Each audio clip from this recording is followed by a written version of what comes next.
નમસ્કાર મિત્રો, આપનું હાર્દિક સ્વાગત છે એજ્યુકેશન ઇન ગુજરાતી ચેનલમાં। ધોરણ 9 ચેપ્ટર 5 स्वराज्य की नींव। उसके लेखक है विष्णु प्रभाकर। पार्ट ए, विभाग ए, गद्य आधारित। उचित शब्दों के रिक्त स्थानों की पूर्ति कीजिए। पहले, स्वराज्य मिल सकता है केवल सेवा, तपस्या और खाली जगह से। जवाब है बलिदान। बीजू, महासागर की डरावनी खाली जगह थप्पड़े मारने लगती है। जवाब है लहरें। त्रीजू, कौन कहता है कि हम खाली जगह में डूब गए हैं? विलासिता।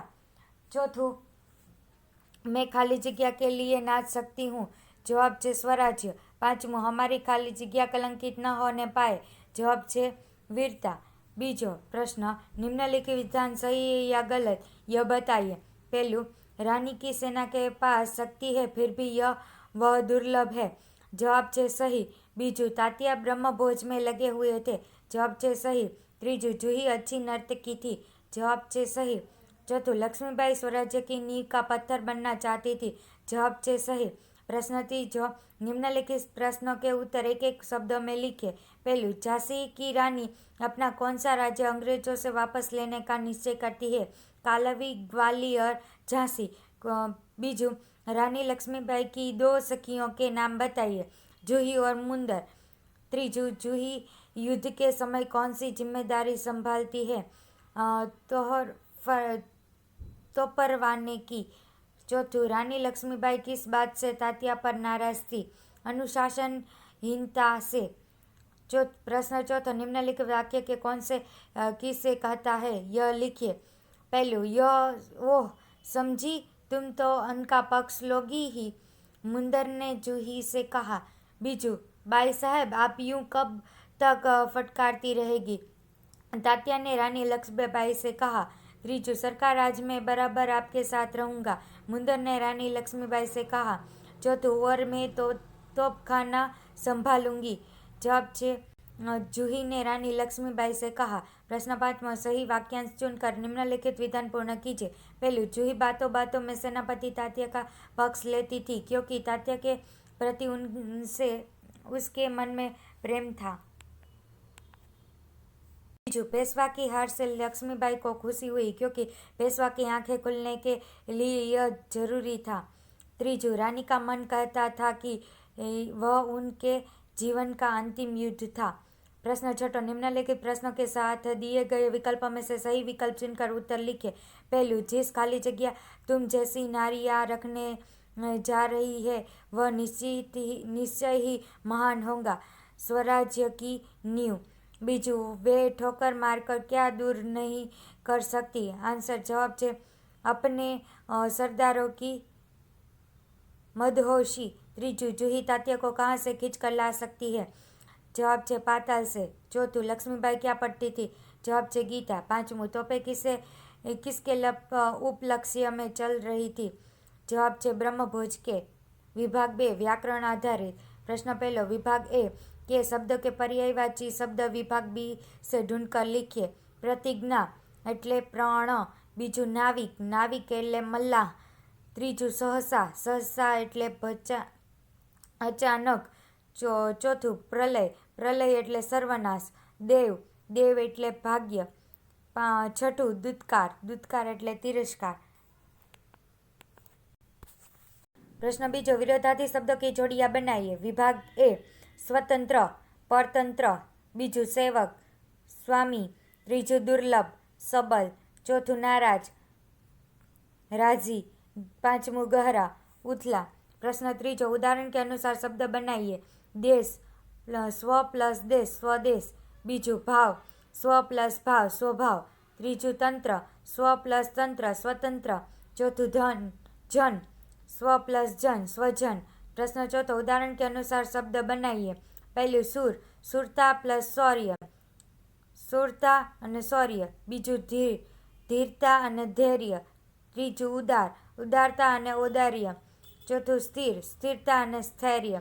प्रश्न पांचवा, निम्नलिखित शब्दों का संधि विग्रह करके निम्न लिखिए। पहलू, वातावरण, वात प्लस आवरण। बीजू, हिमालय, हिम प्लस आलय। त्रीजू, आशीर्वाद, आसिह प्लस वाद।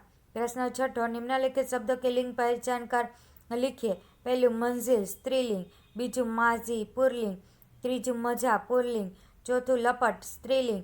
પાંચમું નુપુર પુલ્લિંગ, છઠ્ઠું ચિંતા સ્ત્રીલિંગ, સાતમું ટિકટ પુલ્લિંગ, આઠમો મહિમા સ્ત્રીલિંગ, નવમું સ્કૂલ પુલ્લિંગ, 10મું મોત સ્ત્રીલિંગ, 11મું कुशल पुल्लिंग, 12मुं मिसाल स्त्रीलिंग।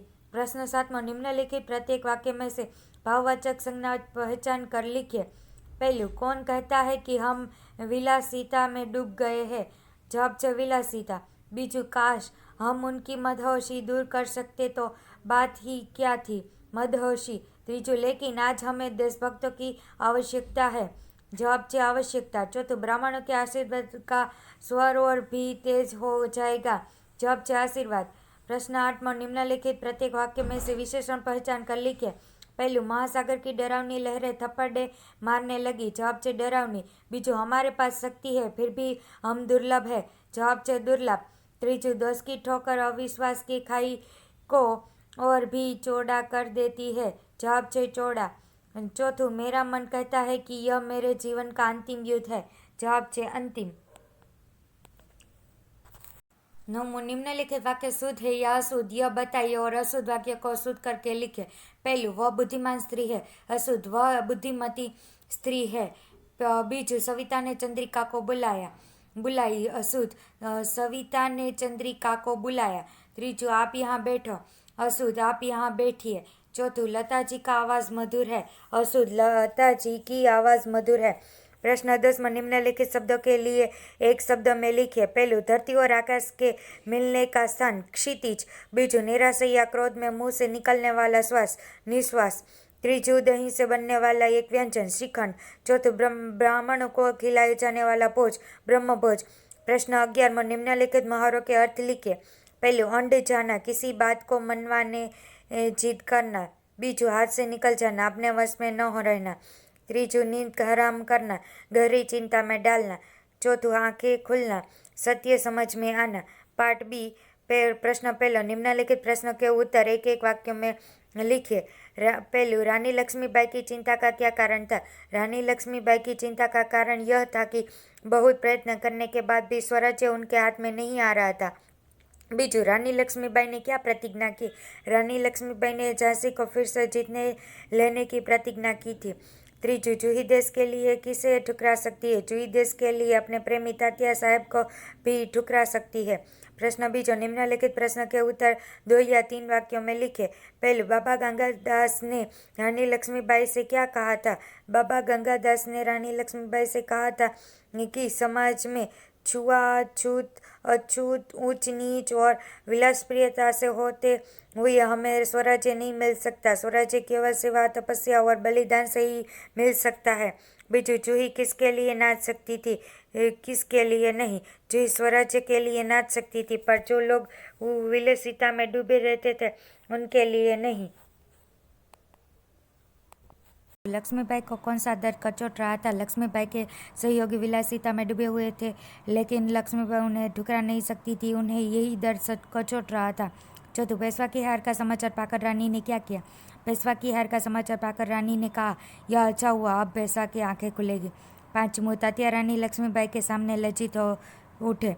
रानी लक्ष्मीबाई ने तात्या के सरदार कहकर संबोधित किया। रानी के मुंह से ही अपने लिए यह संबोधन सुनकर तात्या लज्जित हो गए। प्रश्न तीजो, निम्नलिखित प्रश्नों के उत्तर 5 या 6 वाक्यों में लिखें।